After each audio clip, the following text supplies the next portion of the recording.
My name is Maria Tavares Leal and these are my coaching tips.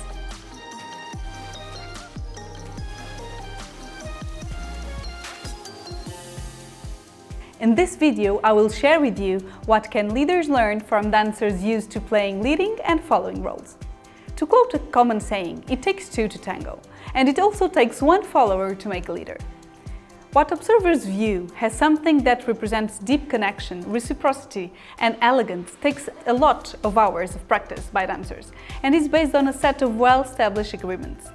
These agreements greatly facilitate what can each leader and follower expect from each other. The first tip is to respect the distance. It is the follower who defines the distance he or she wants to be led from. They may prefer to be close and receive specific and unambiguous directions, or they may prefer to be further away. So, don't impose your way of leading.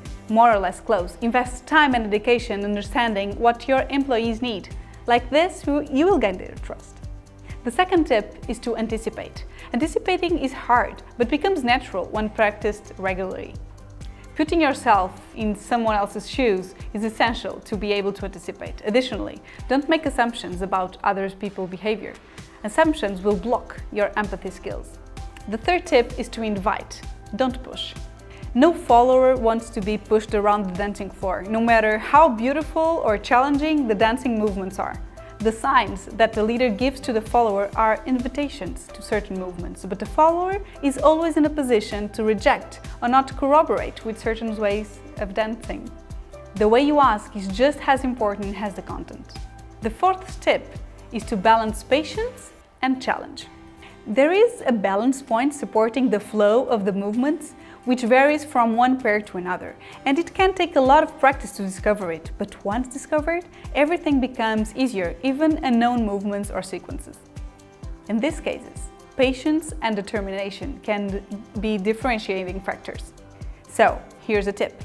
Focus on the relation you want to create, more than on solving a certain problem. This demeanor and attitude is always a good guide to the leadership style to adopt. The fifth tip is to interpret the music.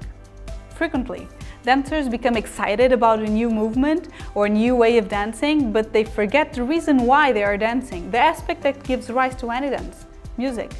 Being in tune with the music, meaning the context, is essential for any movement, from the simplest to the most complex, to make sense.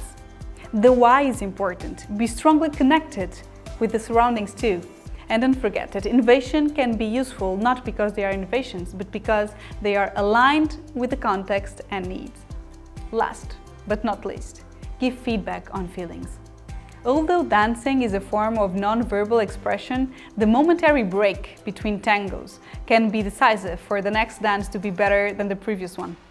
When these moments are filled with honest feedback focused on what felt good and bad, as well as on what could be different to make the dance more comfortable and enriching for both, artistic expression goes beyond technical mastery and approaches the sublime in human nature. Whether we show them or not, feelings shape the way we are, the way we behave, and they are valid for what they are and not for their causes. So embrace them and take them into account. Finally, both in dancing tango and in organizations, when we focus on what we are creating together and not so much on ourselves or on others, we achieve something bigger than us.